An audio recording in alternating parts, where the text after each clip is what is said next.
Bonjour, je reviens vers vous puisque suite à ma dernière vidéo qui dressait des constats sombres, amers, pas très motivants ni positifs sur l'état du travail social, je reviens vers vous parce qu'on m'a posé la question de savoir, bah c'est bien beau, mais maintenant qu'est-ce qu'on fait? Et ben que faire, effectivement, même si vous trouverez encore des analyses, des questionnements et des éléments de réponse dans le livre, que faire? Éléments de réponse en deux parties, une première partie aujourd'hui et puis une seconde qui viendra un petit peu plus tard. Donc effectivement, face à tous ces constats amers et puis la souffrance au travail, qu'est-ce que peut faire le travailleur social et la travailleuse sociale? Bah déjà, hein, des grandes choses, hein, des grands mots, mais on peut, dans le cadre de notre travail, accompagner avec le plus d'humanisme possible, se battre pour plus de moyens et d'éthique. On peut, alors c'est souvent fait à nos dépens, hein, mais appeler aussi à la désobéissance éthique et civile. Lancer l'alerte, souvent fait effectivement aux dépens, mais lancer l'alerte, c'est un acte courageux. Bon, à ce titre, la loi Sapin 2 prévoit une série de dispositifs dont les objectifs sont autant de protéger les lanceurs d'alerte que les entreprises. Et puis vient de se créer récemment la maison des lanceurs d'alerte. Je vous invite à aller sur le site de la maison des lanceurs d'alerte.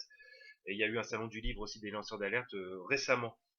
Mais effectivement, je pense que notre devoir aujourd'hui, c'est aussi de rappeler haut et fort l'utilité de nos professions et de repolitiser le travail social. Aujourd'hui, on doit témoigner aussi, c'est peut-être l'un de nos devoirs les plus actuels, et lutter contre toutes ces remises en cause de ces conventions collectives, de nos statuts collectifs, de lutter contre l'exclusion, les politiques sécuritaires, etc. Je ne vais pas revenir dessus. Oui, en effet, je pense qu'il faut retrouver le sens de nos missions, ça c'est très important. Et puis c'est peut-être des grands mots, mais ça passe pour ma part par réaffirmer certaines valeurs, grandes valeurs, des valeurs de liberté, d'égalité, de fraternité, de laïcité, de s'engager dans le travail, salarié certes, mais aussi au-delà, et de ne pas cautionner le système actuel, et puis oui, d'être solidaire. Rappelons cette solidarité, cette fraternité, le respect d'autrui, la dimension éthique comme étant des sujets prioritaires de notre champ de travail. Alors s'engager, vous me direz-vous, bah oui, mais quoi, où, quand, comment? Bah dans les collectifs aussi, de manière collective aussi surtout, au sein d'associations, je pense, de défense, mais aussi au sein de structures syndicales, entre autres. Il faut aujourd'hui que les syndicats se saisissent de ce sujet de la souffrance au travail, des risques psychosociaux dans le travail social et de la qualité de vie au travail.